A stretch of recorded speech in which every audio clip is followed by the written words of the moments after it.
हम सौभाग्यशाली हैं। मैं सर अपने आप को सौभाग्यशाली मानता हूँ कि सर को मुझे इनवाइट करने का मौका मिल रहा है।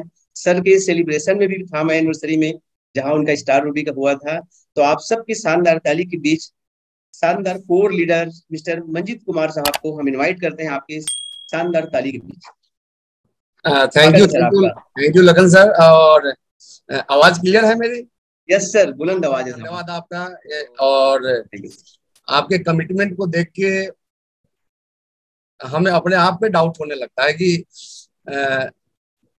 कहाँ से लाते हैं ये आप, क्योंकि मैं डेली बस प्रोग्राम आप ही सीखा हूँ सर, आप ही गुरुदेव सीखा अपना होंगे। Video program. देखिए, किसी भी सिस्टम में आपको सक्सेस चाहिए तो सक्सेस के लिए बेसिक जो चीज है, क्योंकि जब पिलर ही कमजोर रहेगा तो इमारत कैसी बनेगी?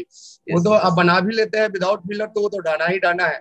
तो बहुत ही आसान शब्दों में और बहुत ही आसान तरीके से इन्होंने बताया कि किस तरह से हमें मार्केटिंग प्लान पे फोकस रखना चाहिए, मार्केटिंग प्लान का टाइमिंग क्या होना चाहिए, मार्केटिंग प्लान पे हमारा बिलीफ सिस्टम क्या होना चाहिए, हमें क्या प्रमोट करना चाहिए, क्या प्रमोट नहीं करना चाहिए, किस तरह से हम पैसे को दिखा सकते हैं अपने मार्केटिंग प्लान में। तो बहुत ही शानदार और शानदार साथी हैं भी डी कुमार सर, इसमें कहीं कोई दो राय नहीं है।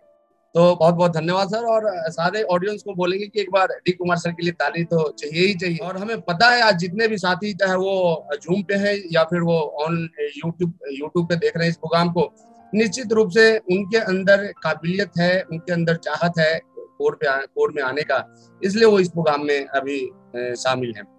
तो साथियों, नाम मंजीत सिंह, रहने वाला पटना का, और हमारा भी सफर लगभग 17-18 साल का सफर है इस सिस्टम में। और आज मैं आपको छोटी छोटी बातें बताऊंगा कि सिस्टम में सफल कैसे हुआ जाता है और किस तरह से हमें सिस्टम में काम करना चाहिए। तो आते हैं हम अपने स्लाइड पे। और लखन सर, स्लाइड दिख रही है मेरी? हाँ, चालू हो गया सर, दिख रहा है सर। और स्लाइड पे आप लोग देख रहे होंगे, education is foundation of better life. देखिए, जिंदगी में बहुत आगे तक जाना है तो सिस्टम क्या करता है? सिस्टम किसी भी चीज को आसान बना देता है, लेकिन जब तक आप अपने क्वालिटी को ठीक नहीं करते, आप अपने एक्टिविटी को ठीक नहीं करते, तब तक आप लाइफ में बहुत ज्यादा रिजल्ट हासिल नहीं कर सकते। आज बहुत सारे लोगों को लगता होगा कि यार इस सिस्टम में हम इतने साल से हैं, लेकिन हमारे पास जो सक्सेस आनी चाहिए वो आती नहीं है। तो उसका मात्र एक रीजन है कि उस सक्सेस के लायक जो क्वालिटी चाहिए, वो क्वालिटी आपने अपने अंदर डाला नहीं।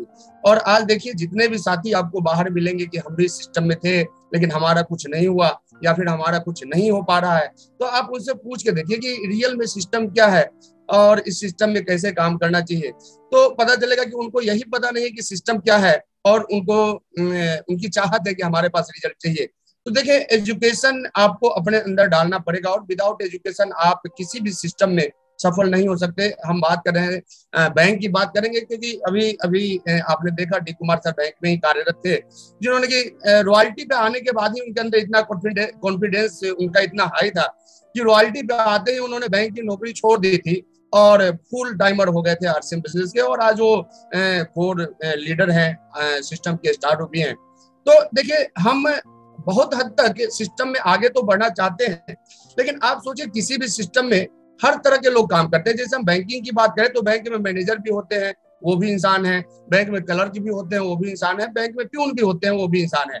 तीनों 8-8 घंटे ही काम करते हैं, एक ही जगह पे काम करते हैं, लेकिन तीनों का पे आउट सेम होता है क्या? तो जरूर आपका जवाब नहीं होगा। और क्यों पे आउट सेम नहीं होता? क्योंकि तीनों का नॉलेज सेम नहीं होता। तो देखिए, नॉलेज तो आपको गेन करना ही पड़ेगा, और अपना जो एजुकेशन सिस्टम यूएस है, इसका काम ही है आपको परिपक्व करना, आपके अंदर उस लेवल का नॉलेज लाना। लेकिन नॉलेज के विषय में हम एक चीज बताएंगे कि नॉलेज यदि आपके पास है भी, तो जब तक उस नॉलेज का इम्प्लीमेंटेशन नहीं करते हैं तो वो नॉलेज बेकार है आपके लिए। साथियों, देखिए, बहुत सारे लोग हैं जो कि उनसे पूछा जाए कि 8 कोर क्या है, 6 बेसिक क्या है, 7 कार्डिनल क्या है, तो वो उनको पता नहीं है। लेकिन ये जरूर पता है कि 7 साल से है हमारा कुछ नहीं हुआ। अब सोच के देखिए, 7 साल में आपको 21 लाइन याद नहीं हुआ, तो क्या चाहते हैं आप अपने लिए? आज 1000 के आसपास पार्टिसिपेंट अपने जूम पे हैं, बाकी यूट्यूब पे भी होंगे। लेकिन सोचिए थोड़ा, आज किसी भी व्यक्ति का अगर इस सिस्टम में कोई भी पैसा फंसा कहीं पे, तो आप एक बात सोच के देखिए, यदि हमारे कार्डिनल का एक लाइन आप मान लिए रहते कि इस सिस्टम में पैसे का लेन देन नहीं करना चाहिए, तो क्या वो पैसा आपका डूबता या पैसा आपका फंसता? तो देखिए, ये जो अपना बेसिक कोड और कार्डिनल है, ये आपके लिए बनाया गया है, और ये बहुत ही मतलब ये समझ लीजिए कि समुद्र मंथन से जो अमृत निकला था वो अमृत है, और बिना इसके इस सिस्टम में आप आगे नहीं बढ़ सकते। तो एजुकेशन को तो अपनाना पड़ेगा, और एजुकेशन को बिना अपनाए आप आगे नहीं बढ़ सकते। बहुत सारे लोग जानते भी हैं और समझते भी हैं, लेकिन वो उसका पालन नहीं करते। साथियों, हमारा एक सवाल है कि सारे लोग जानते हैं कि सुबह उठना, नहाना, ये एक्सरसाइज करना स्वास्थ्य के लिए लाभदायक है, लेकिन आप एक चीज बताइए कि इतना जानने से क्या आपको फायदा मिल जाएगा? तो जवाब है नहीं। एक्सरसाइज करने से फायदा मिलता है, एक्सरसाइज करना स्वास्थ्य के लिए लाभदायक है, ये जानने से फायदा नहीं मिलता। तो देखिए, नॉलेज इज पावर, ये तभी सही होगा जब आप नॉलेज का इम्प्लीमेंटेशन करेंगे, उस पावर को आप अपने जीवन में उतारेंगे, उसका पालन करेंगे। और नॉलेज क्यों चाहिए, एजुकेशन क्यों जरूरी है? तो देखिए, नदी में आपने सुना होगा कि फलाने जगह कोई व्यक्ति नदी में डूब गया, तो आपको क्या लगता है कि नदी में डूबता हुआ व्यक्ति हाथ पांव नहीं चलाता होगा अपनी जिंदगी को बचाने के लिए? तो निश्चित रूप से वो चलाता होगा, लेकिन उसको विरासत में क्या मिलती है? मौत मिलती है, उतना मेहनत करने के बाद भी। लेकिन एक तैरने वाला व्यक्ति क्या करता है? वो भी तो नदी में हाथ पांव ही चलाता है। देखिए, दोनों इंसान हैं, दोनों एक ही प्लेटफॉर्म पे हैं, दोनों एक ही काम कर रहे हैं, लेकिन जो तैरना जानता है उसको विरासत में जिंदगी मिल जाती है, और जो तैरना नहीं जानता हुआ कितना भी हाथ पांव चलाता है उसको मौत मिलती है। तो देखिए, आपको एजुकेशन तो लेना पड़ेगा, चाहे आपका मन करे या ना करे। अब आज हमारा जो टॉपिक है, व्हाई आरसीएम बिजनेस, क्यों करना है हमें आरसीएम बिजनेस? क्योंकि जब तक ये क्यों आपका क्लियर नहीं होगा, आप सही तरीके से आरसीएम में काम करेंगे नहीं, और जब तक सही तरीके से काम करेंगे नहीं, आपको आपका मनचाहा रिजल्ट मिलने वाला नहीं है। तो पहले ये समझना है कि हमें क्यों करना है आरसीएम, और ये समझ गए आप तो निश्चित रूप से इस सिस्टम में आपको सफलता मिलनी ही मिलनी है। देखिए, हमारे सोसाइटी में 3 तरह के लोग हैं। हमारे लोगों को 3 क्लास में बांटा गया है, अपर क्लास, मिडिल क्लास और लोअर क्लास। और ये जो क्लास तय होता है, ये आपके लाइफ स्टाइल पे तय होता है। अपर क्लास के पास जो लाइफ स्टाइल होती है वो फ्रीडम वाली होती है, मिडिल क्लास के पास जो लाइफ स्टाइल होती है वो कंफर्ट वाली होती है, और लोअर क्लास के पास जो लाइफ स्टाइल होती है वो स्ट्रगल वाली होती है। आज बहुत सारे लोगों से ये सवाल कीजिए कि सबसे ज्यादा दिक्कत में कौन है, तो लोगों का जवाब होगा कि सबसे ज्यादा तकलीफ में मिडिल क्लास है। तो देखिए, ये आपका जवाब बहुत ही गलत है, क्योंकि जब वो तकलीफ में है तो फिर मिडिल क्लास कैसे है?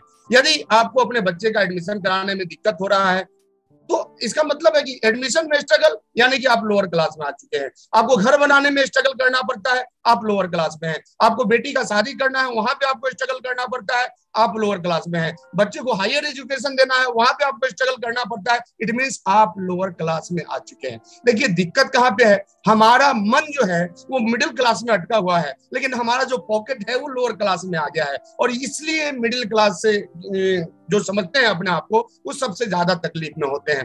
तो दोस्तों, आज देखिए, हर कोई महंगाई का रोना रो रहा है कि महंगाई बढ़ गई, लेकिन महंगाई कितनी बढ़ी है, कितनी और बढ़ेगी, कहां तक जाएगी, पहले ये समझना जरूरी है, और तभी आरसीएम आपके समझ में आएगा। देखिए, हम बात कर रहे थे कि हमारे पास 3 क्लास है, लोअर क्लास, मिडिल क्लास और अपर क्लास।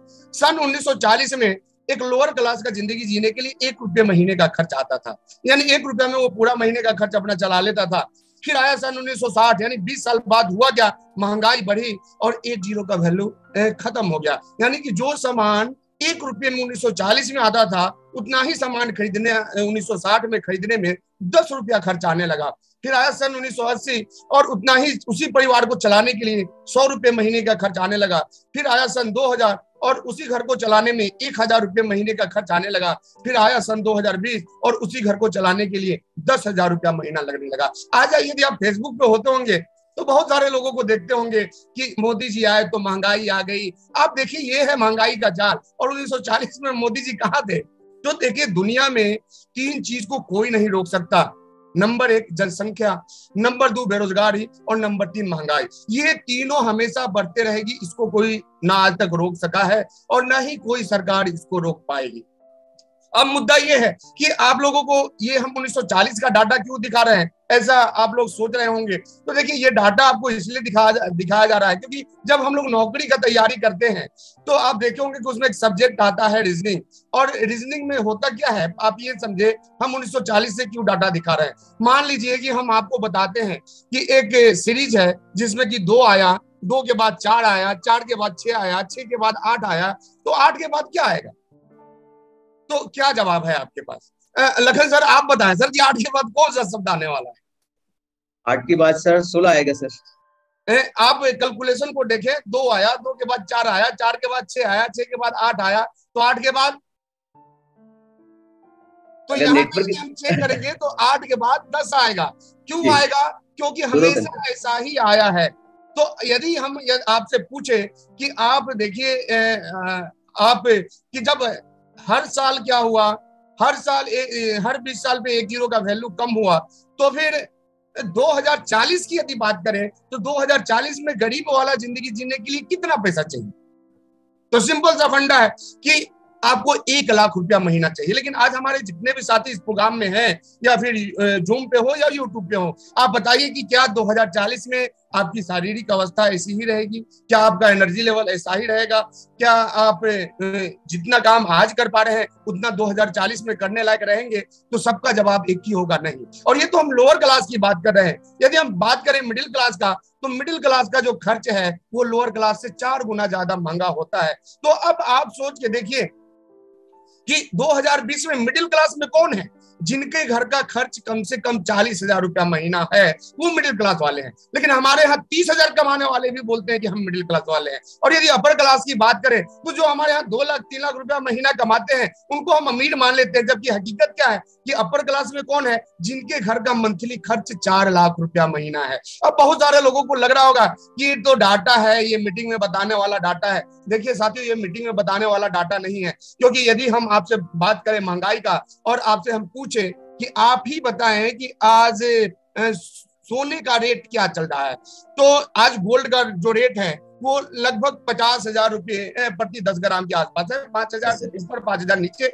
चलते ही रहता है। लेकिन हम आपसे पूछे कि 20 साल पहले इसका रेट क्या था, तो हमारा कैलकुलेशन क्या कहता है? 20 साल में 1 जीरो का वैल्यू खत्म, यानी कि 50,000 में से 1 जीरो घटा दीजिए, यानी कि सन 2000 में 2002 में गोल्ड का जो रेट था वो 5,000 रुपये प्रति 10 ग्राम था। आप मीटिंग के बाद कल जाके किसी भी सोनार की दुकान में जाके पता कर ले। और उससे 20 साल पहले सोने का रेट क्या था? तो 500 रुपये प्रति 10 ग्राम था। और उसके 20 साल पहले क्या था? तो 50 रुपये प्रति 10 ग्राम था। लेकिन हम यदि बात करें कि ठीक है आज 50,000 है, लेकिन 2040 में सोने का रेट क्या होगा, तो 1 जीरो बढ़ा लीजिए आप, और यानी कि आज जो सोना आप 50,000 में खरीद रहे हैं, यही सोना आपको 2040 में 5 लाख रुपए प्रति 10 ग्राम खरीदना पड़ेगा। तो ये है महंगाई का डाटा। और इसी स्तर से महंगाई बढ़ेगी तो इसी स्तर से आपको अपना इनकम भी बढ़ाना होगा। अब सोच के देखिए आपके पास उपाय क्या है इस लेवल से इनकम लेके जाने का, क्योंकि जो जो जनसंख्या बढ़ रही है, प्राइवेटाइजेशन होते जा रहा है, सिस्टम बदलते जा रहा है। पहले जो हमारे टीचर होते थे उनका पेमेंट 80,000 90,000 पर मंथ हुआ करता था। आज जो हमारे टीचर हैं वो उतना ही काम करते हैं शिक्षा मित्र के नाम से, लेकिन उनका सैलरी 30,000 रुपये हो गया। और आने वाले 20 साल के बाद कोई हो सकता है और एक मित्र आ जाए जिसको हम भिक्षा मित्र बोले, तो 30,000 वाले 10,000 रुपया महीने पे आ जाएंगे। तो कैसे चलेगा? क्या उपाय है आपके पास? तो साथियों आपके पास एक ही उपाय है और वो उपाय है आरसीएम बिजनेस। अब मुद्दा यहाँ पे ये होता है कि इतना कुछ होने के बाद भी हमें क्यों नहीं लगता कि आरसीएम हमें सफल बना सकता है, और आरसीएम में सफल होना है तो कैसे आपको आरसीएम सफल बनाएगा, इस मुद्दे पे यदि हम चर्चा करें तो देखिए कुछ नहीं करना, आपको एक थोड़ा सा कमिटमेंट लेना है, जैसा कि डी कुमार सर बताएं। और वो कमिटमेंट क्या है कि आप एक कमिटमेंट ले कि हमें चूंकि महंगाई को बीट करना है, हमें अपने क्लास को चेंज करना है, तो आज से 1 प्लान डेली, एक व्यक्ति को डेली आरसीएम बताएंगे। अब मुद्दा यह है कि आरसीएम में बताना क्या है, करना क्या होता है आरसीएम में? तो आरसीएम में तो 2 ही काम करना होता है। एक होता है खाना, ईमानदारी से खाइए आरसीएम के प्रोडक्ट को, और दूसरा होता है ईमानदारी से बताइए आरसीएम के मार्केटिंग प्लान को। और ये काम यदि आप डेली करते हैं तो सोच के देखिए, जब आप किसी को प्लान दिखाते हैं तो व्यक्ति क्या बोलता है प्लान देखने के बाद कि ठीक है मैं आज कर लूंगा, कल कर लूंगा, 2 दिन के बाद कर लूंगा, 10 दिन के बाद कर लूंगा, और आपको इतना वो दोहरा देता है कि आप उससे पूछना ही बंद कर देते हैं। तो आज के बाद सिर्फ प्लान दिखाइए, प्लान दिखाने के बाद जैसे ही वो बोले कि ठीक है 2 दिन के बाद, तो आप बोले कि ना ना कुछ नहीं बताना आपको 2 दिन और 4 दिन के बाद, हम आपको जोड़ने नहीं आए हैं, आप हमारा कुछ प्रोडक्ट खा के देखिए और उनको 200-300 पीवी का प्रोडक्ट दीजिए, और यदि प्रोडक्ट अच्छा लगे तो आइए, नहीं लगे तो मत आइए। अब सोच के देखिए दोस्तों, वो व्यक्ति आएगा कि नहीं आएगा? वो निश्चित रूप से आएगा। वो इसलिए नहीं आएगा क्योंकि वो उसको आपका प्लान अच्छा लगा, वो इसलिए आएगा कि चलो भाई इनको हम क्या करते हैं, इनका प्रोडक्ट ले लेते हैं और बोल देंगे कि अच्छा नहीं है। क्योंकि लोगों को अभी भी लगता है कि ये आरसीएम जो है ये फंसने फंसाने का बिजनेस है, लेकिन साथियों ये फंसने फंसाने का बिजनेस नहीं, ये बसने और बसाने का बिजनेस है। कैसे? यदि आप 1 प्लांट डेली दिखाते हैं और 300 बीबी का प्रोडक्ट देते हैं या 200 बीबी का, जो भी आप दीजिए, लेकिन प्रोडक्ट खिलाइए और उनको अच्छा लगे तो लाइए, नहीं लगे तो मत लाइए। भीड़ जमा करने का बिजनेस ये नहीं है। तो आप महीने में 30 लोगों को प्लान दिखाएंगे तो आप देखिए यहाँ आपके सेल्फ आईडी पे 9,000 पीवी हो रहा है और 1-1,500 आप अपने घर में खाते हैं। यानी कि हर व्यक्ति का 1 प्लान डेली पे सुपर डायमंड इजी वे में हो जाएगा। यदि आप 200 पीवी करते हैं तो भी आपका डायमंड क्लब तो होना ही होना है। अब ये सिस्टम आपको आपके क्लास को चेंज कैसे करेगा? तो हम यदि 1 प्लान डेली पे काम करें और डेली एक व्यक्ति को प्लान दिखाए तो साल में हम 365 लोगों को प्लान दिखाएंगे। अब आप सोच के देखिए कि यदि हम 365 लोगों को प्लान दिखाते हैं तो कितने लोग हमारे साथ आ सकते हैं? तो किन्हीं का सवाल जवाब होगा 150, किन्हीं का 200, किन्हीं का 50, लेकिन एवरेज ऑफ लॉ क्या कहता है कि 10:1 का रिजल्ट आता ही आता है। यानी 10 में से 1 तो तैयार होंगे ही होंगे। हम कहते हैं 365 में 10:1 भी रिजल्ट नहीं आए, 365 में 10 होंगे कि नहीं होंगे? तो 10 तो कोई भी व्यक्ति ला सकता है। अब यदि पहले साल आपके 10 आ गए तो इनको बताइए कि देखो भाई हम डेली 1 को बताए मेरा 10 आ गया, तू भी डेली 1 को बता तेरा भी 10 आ जाएगा। दोस्तों यहाँ 10 महत्वपूर्ण नहीं है, यहाँ पे डेली एक व्यक्ति को बताना महत्वपूर्ण है। देखिए आपका बिजनेस क्यों नहीं चलता? क्योंकि आप 10 को देखते हैं, आने वाले का लिस्ट बनाते हैं। हम कहते हैं कि आज के बाद ना कहने वाले का लिस्ट बनाइए, और जिस दिन आप देखिए 365 में 10 आए यानी 355 ना बोले, तो जिस दिन आपके लिस्ट में 355 लोग हो जाएंगे उसी दिन ये 10 काम करने वाले आ भी जाएंगे। तो इसी तरह यदि बिजनेस चले तो दूसरे साल 10 का 10 यानी 100, तीसरे साल 1000, चौथे साल 10,000, 5वें साल 1 लाख, और 1 लाख लोग यदि 5,000 के प्रोडक्ट पे भी काम करे तो 50 करोड़ का बिजनेस जनरेट होगा। लेकिन अब सवाल ये है कि होता क्यों नहीं है ऐसा? तो इसलिए नहीं होता क्योंकि हम करते ही नहीं।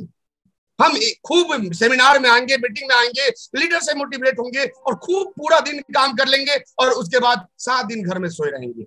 कोई 20 दिन घर में सोया रहता है, कोई 3-3 महीने पे जगता है। देखिए आप यदि हम आपसे बोले कि आप यदि डेली 4 रोटी खाते हैं और आपको क्या किया जाए, एक ही दिन 40 रोटी खिला के 10 दिन भूखा रखा जाए, तो आपका काम चलेगा क्या? नहीं चलेगा। तो देखिए आप ज्यादा नहीं 1 प्लान डेली पे काम कीजिए, एक व्यक्ति को डेली प्लान दिखाइए। अब तब जाके इस सिस्टम में आपको सक्सेस मिलनी ही मिलनी है। लेकिन अब बात ये आती है कि हम क्यों नहीं ले पाते इस कंपाउंडिंग के हिसाब से रिजल्ट, हमारे पास क्यों नहीं आ पाता? क्योंकि हम कहीं ना कहीं अपने डिसिप्लिन को तोड़ देते हैं। देखिए सक्सेस के विषय में बोला जाता है success start with self discipline. जब तक आप सेल्फ डिसिप्लिन में नहीं रहेंगे आपके पास सक्सेस नहीं आ सकता। ये आत्म अनुशासन का बिजनेस है। ये बिजनेस हमें लगता है कि ये अपलाइन का बिजनेस है, जिसका अपलाइन अच्छा होगा उसका बिजनेस अच्छा चलेगा, या जिनके डाउनलाइन अच्छे होंगे उनका बिजनेस अच्छा चलेगा। नहीं, हमारा कहना यह है कि आप जिस दिन अच्छे हो जाएंगे उस दिन आपके अपलाइन भी अच्छे हो जाएंगे और आपके डाउनलाइन भी अच्छे हो जाएंगे और आपका बिजनेस भी अच्छा हो जाएगा। बहुत सारे लोग बोलते हैं कि हमारे साथ हमारा डाउनलाइन तो बात मानता ही नहीं है। देखिए पेरेटो के 80-20 के थ्योरी को याद रखिए। आपका 80% जो बिजनेस आता है वो आपके 20% लोग लाते हैं और वो 20% लोग आपके फॉलोअर होते हैं। बाकी जो आपके 80% लोग हैं वो मात्र 20% रिजल्ट लेके आते हैं। और हम गलती क्या करते हैं, हम 20% को छोड़ के 80% को सुधारने में लग जाते हैं। तो देखिए हमें यहाँ किसी को सुधारना नहीं है, यहाँ हमें अपने आप को सुधारना है, क्योंकि आप अपने आईडी के सीईओ हैं और सीईओ अच्छा होगा तो कंपनी फायदे में रहेगी रहेगी। देखिए आरसीएम में 2 तरह के लोग आते हैं। एक व्यक्ति वो जिनको हम एसोसिएट बायर बोलते हैं और एक व्यक्ति वो जिनको हम WWQ ऑनर बोलते हैं या POC बोल लीजिए, जो भी आप शब्द का इस्तेमाल करते हैं। अब देखिए दोनों में फर्क क्या है।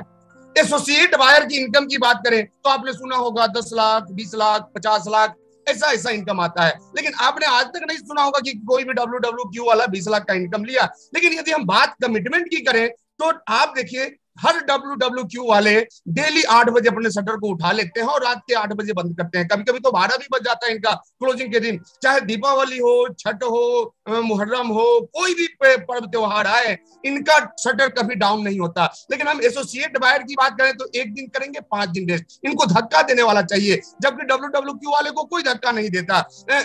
इनको यदि इनके कमिटमेंट की बात करें तो इनका कमिटमेंट यही होता है कि सारा काम करने के बाद जो टाइम बचेगा वो ये RCM को देते हैं। लेकिन WWQ की बात करें तो सारा काम छोड़ पीछे रहता है, पहले उनका WWQ का शटर ओपन होता है। तो ऐसा क्यों होता है? तो ऐसा इसलिए होता है क्योंकि हमारे WWQ वाले जो साथी हैं वो 10 लाख रुपया लगा के आते हैं, और आप लापरवाह क्यों है? क्योंकि 1 रुपया यहाँ पे आपका लगा हुआ नहीं है। और यही रीजन है कि आपके पास कोई ड्रीम नहीं बनता इस सिस्टम से। जबकि WWQ में जो लोग पैसा लगाते हैं वो ये सोच के लगाते हैं कि हमें RCM बिजनेस से पैसा कमाना है, इसलिए उनका कमिटमेंट आपके कमिटमेंट लेवल से कई गुना ज्यादा होता है। अब देखिए, लाइफ में आगे बढ़ना है तो क्या चाहिए? ड्रीम होना चाहिए। तो आपके पास भी एक ड्रीम होना हो जो कि RCM से पूरा करना है, क्योंकि ड्रीम को जब हम रिटन डाउन करते हैं डेट के साथ तो ये ड्रीम हमारा क्या हो जाता है? गोल बन जाता है। और एक गोल को जब हम टुकड़ों टुकड़ों में बांटते हैं, छोटे छोटे स्टेप में, तो क्या हो जाता है? वो प्लान बन जाता है। और जब कोई प्लान हमारा जो है किसी भी एक प्लान बेस्ड बाय एक्शन, यानी कि हम किसी भी काम को, किसी भी प्लान को जब एक्शन से ये करना शुरू करते हैं तो क्या होता है? हमारे पास जो हमारा ड्रीम था वो रियलिटी में कन्वर्ट हो गया आ जाता है। यानी कि आप सोच के देखिए, आपको अपने सपने को रियलिटी बनाना है तो क्या करना है? एक्शन करना है। अब ऐसा नहीं कि आप एक्शन नहीं करते, लेकिन आपको देखना है कि क्या आपका एक्शन आपके प्लान को रिलेट करता है, और क्या आपका प्लान आपके गोल से निकला हुआ है, और क्या आपका गोल आपके ड्रीम से संबंधित है। तो देखिए, जब तक ये सारे चीज ड्रीम, गोल, प्लान और एक्शन एक दूसरे के पूरक नहीं होंगे तब तक आपके पास रिजल्ट नहीं आएगा। इसलिए हमारा कहना ये है कि push yourself because no one else is going to do it for you. आपको अपने आप को ही क्या करना होगा? आगे बढ़ाना होगा। कोई दूसरा आपको आगे बढ़ाने वाला नहीं है, कोई दूसरा आपको खींचने वाला नहीं है। न्यूटन के पहले नियम को याद करें कि कोई भी वस्तु अपने विरामा या जड़ता अवस्था में तब तक बनी रहती है जब तक कि उस पर कोई बाहरी प्रेशर नहीं लगता। तो यहाँ पे आपको प्रेशर क्या करना है? अपने आप को खुद क्या करना है? धक्का लगाना है, तब जाके आप लाइफ में आगे बढ़ेंगे। और दोस्तों, मैं एक चीज बताना चाहूंगा, बहुत सारे लोगों को लगता है कि मेरे में टैलेंट है या मेरे में टैलेंट नहीं है। बहुत सारे लोग इसलिए भी असफल हो जाते हैं क्योंकि वो अपने आप को ज्यादा टैलेंटेड समझ लेते हैं। तो जीवन में ये चीज हमेशा याद रखिए, hard work beats talent, when talent does not work hard. जब टैलेंट हार्ड वर्क नहीं करता है तो कोई भी हार्ड वर्कर टैलेंटेड व्यक्ति को पीछे कर सकता है। और इसलिए आप देखोगे कि नेटवर्क मार्केटिंग में कम टैलेंट वाले व्यक्ति बहुत ज्यादा आगे निकल जाते हैं, लेकिन जो ज्यादा बुद्धिमान होते हैं वो पीछे के पीछे ही रह जाते हैं। क्यों? क्योंकि टैलेंट तो होता है लेकिन टैलेंट को इम्प्लीमेंट नहीं करते, उसका वो प्रयोग ही नहीं करते। देखिए, जो RCM बिजनेस है साथियों, ये टीम वर्क का बिजनेस है, अकेले चलने का बिजनेस है नहीं है। अकेला चना भार नहीं फोड़ता। क्यों? क्योंकि ये सेक्टर जो है ये कॉर्पोरेट का सेक्टर है। ऐसा हम नहीं बताते। ऐसा डोनाल्ड ट्रंप एक book why we want to be rich में उन्होंने बताया कि नेटवर्क मार्केटिंग एक ऐसा प्लेटफॉर्म है जो कि आम से आम व्यक्ति को भी कॉर्पोरेट का मालिक बनाता है। और कैसे आप कॉर्पोरेट का मालिक बनते हैं? तो देखिए, कोई भी कॉर्पोरेशन पूरे देश में काम करता है, उसके कस्टमर पूरे देश में होते हैं, और आपके पास भी ऑथोरिटी है कि आप भी अपना कस्टमर पूरे इंडिया में तैयार कर सकते हैं। तो सोच के देखिए, यदि रिलायंस के इतना कस्टमर या टाटा के जितना कस्टमर या बजाज के जितना कस्टमर जिस दिन आपके नीचे हो जाए उस दिन उनकी इतना पैसा आपके पास आएगा कि नहीं आएगा। लेकिन देखिए, टीम वर्क कैसे हो, टीम बनेगा कैसे? देखिए, टीम वर्क क्या करता है? टीम वर्क आपके टीम वर्क को पूरा करता है। लेकिन यहाँ पे एक चीज समझने वाली बात है कि we are not a team because we are work together. हम लोग इसलिए ये नहीं है कि एक साथ काम करते हैं, we are a team because we respect, trust and care each other. देखिए, हमें यहाँ पे एक चीज समझना है और बहुत ही बारीकी से समझना है कि देखिए, इस सिस्टम में आपको बहुत आगे तक जाना है तो आपको अपने डाउनलाइन का केयर करना होगा। हम क्या करते हैं? डाउनलाइन, अगर हमारा ये कोई डाउनलाइन कहीं कोई तकलीफ में होता है तो हम सोचते हैं ये तो उसका मैटर है, हम क्यों सपोर्ट करें, हमारा नहीं है, ये तो उसका बी लेग है, ये उसका सी लेग है, ये उसका डी लेग है। तो देखिए ये करने से काम नहीं चलेगा। एक वेल टीम का निर्माण कब होगा? जब टीम के सदस्य एक दूसरे पे ट्रस्ट करें, एक दूसरे का केयर करें, एक दूसरे के लिए बने हो। हर कोई देखिए, फ्रैंक बटकर एक अपनी किताब मैं सेलिंग में सफलता से सफलता तक कैसे पहुंचा में उन्होंने बताया कि कोई भी टीम, कोई भी व्यक्ति तब तक आपके लिए नहीं काम करेगा जब तक कि उसको ये नहीं लगेगा कि आपके द्वारा किया गया कार्य उनके लिए है। यानी कि आप किसी भी स्टेप को ले तो वो स्टेप आपके लिए नहीं होना चाहिए, वो स्टेप आपके टीम के लिए होना चाहिए। और जब आप अच्छे टीम का निर्माण करते हैं तो आपका निर्माण अपने आप हो जाता है, आपको और किसी भी चीज का निर्माण करने का जरूरत नहीं पड़ता। तो यहाँ पे क्या करना है साथियों, एक अच्छे टीम का निर्माण करना है। लेकिन अच्छा टीम हमारा कब बनेगा? जब हम अच्छे बनेंगे, तब जाके हमारे टीम के सदस्य भी हमारे लिए अच्छे होंगे। क्योंकि न्यूटन का तीसरा नियम क्या कहता है कि क्रिया के विपरीत और बराबर प्रक्रिया होती है। तो आप अच्छे होंगे तो आपका अपलाइन भी ठीक हो जाएंगे, अच्छे हो जाएंगे, और आपके डाउनलाइन भी ठीक हो जाएंगे। लेकिन आप अच्छे नहीं होंगे तो वो ठीक नहीं होने वाला है। और बहुत सारे लोग हैं हमारे जिनके अंदर की एक अहंकार आ जाता है रॉयल्टी पे आने के बाद, या टेक्निकल पे आने के बाद, या लीडरशिप पे आने के बाद, कि हम तो लीडर हो गए। देखिए लीडर क्या है? लीडर कोई ओहदा नहीं है। Leadership is not action, leadership is action not a position. Leadership कोई पोजीशन नहीं है। Leader leads with example. Leader, team leader क्या होता है? वो आगे आगे चलता है, वो उसका काम रास्ता दिखाना होता है। हम बॉस नहीं है, हमारे नीचे काम करने वाले लोग हमारे स्टाफ नहीं है। बहुत सारे लीडर क्या होते हैं कि आदेश देना शुरू करते हैं। तो देखिए हमें यहाँ आदेश नहीं देना है, हमें यहाँ पे एडवाइस देना है। और हमारे गुरुदेव आदरणीय सुरेंद्र सर बताते हैं कि किसी भी व्यक्ति के अंदर अगर एक कमी आपको दिख रही है तो उस कमी को बताने के पहले आप उसके 10 अच्छाइयों को बताएं। तो दोस्तों, जब तक आप 10 अच्छाई नहीं बता सकते तो आपको किसी का एक कमी बताने का कोई अधिकार नहीं है। तो आप अपने पोजीशन को बदलिए। हम यहाँ पे एक्शन के लिए हैं, हम यहाँ पोजीशन बनाने के लिए नहीं आए हैं। और नेटवर्क मार्केटिंग का जो सबसे अच्छा और सबसे बढ़िया तरीका है वो ये है कि आपका जितना भी क्लाइंट है वो हैप्पी होना चाहिए। The best marketing of all is happy client. देखिए हमारे जितने भी डाउनलाइन हैं ये क्या है? हम इनको क्लाइंट ही बना के तो लाए थे, ये हमारे कस्टमर ही तो हैं। फिर हम इनको डाउनलाइन क्यों बना देते हैं? हम इनको अपने नीचे काम करने वाला व्यक्तित्व क्यों समझ लेते हैं? देखिए हमें अपने नीचे वाले सारे साथियों को क्लाइंट समझना है। और क्लाइंट जब तक आपका हैप्पी नहीं होगा तब तक आप भी हैप्पी नहीं हो सकते हैं। और हम बात करेंगे बेंजामिन फ्रैंकलिन के बाद से, well done is better than well said. देखिए जिंदगी में बहुत आगे बढ़ना है तो ये मंत्र याद रखिए कि अच्छा बात करने से काम नहीं चलेगा, आपको अच्छा करना पड़ेगा। बहुत सारे साथी सोचते हैं कि हम तो बढ़िया स्पीकर हैं, हम बढ़िया बोल लेते हैं, या कुछ साथी अच्छा डायलॉग मार लेते हैं, कोई अच्छा मोटिवेशन दे देता है। ये बढ़िया डायलॉग मारने का बिजनेस नहीं है, ये बढ़िया करने का बिजनेस है। तो आप बोलिए कम और कीजिए ज्यादा, तभी जाके आप इस सिस्टम में सफल हो पाएंगे। तो बहुत बहुत धन्यवाद साथियों, क्योंकि टाइम का यहाँ पे चैलेंज है और हमें लगता है कि हम 10 मिनट ज्यादा ले लिए तो हम लोग वापस चलेंगे लखन सर के पास। लेकिन हम आपको बताना चाहेंगे कि आज जो बातें बताई गई, इसको यदि आप इम्प्लीमेंट करते हैं तो आप कहाँ है ये मायने नहीं रखता, आप जहां जाना चाहते हैं आपको जाने से कोई रोक नहीं सकता। तो बहुत बहुत धन्यवाद। जय आरसी। बहुत बहुत धन्यवाद मंजीत सर, आपने बिल्कुल वो सारी बेसिक को क्लियर कर दिए कि हमको जिस तरह से एक बिजनेसमैन, एक सर्विस क्लास के लोग डेली काम करते हैं, चाहे हमारे वंडरबर्ड क्यूब के लोग हो, उसी तरह से एक एसोसिएट बायर को भी वैसे मान के हमको इसको काम मान के डेली अपना वर्किंग टाइम को निर्धारित करना चाहिए, 8 घंटा 6 घंटा। आदरणीय सर ने भी इसमें 100 संकल्प सफलता की जो नोट कराया, इसका भी उद्देश्य वही है कि आप इसमें डेली वर्किंग कीजिए। और डेली वर्किंग करेंगे तो आपको स्टार रूबी जाने से कोई नहीं रोक सकता, कि गुरुदेव हमारे सब स्टार रूबी सफायर के लोग आज यहाँ पे हैं।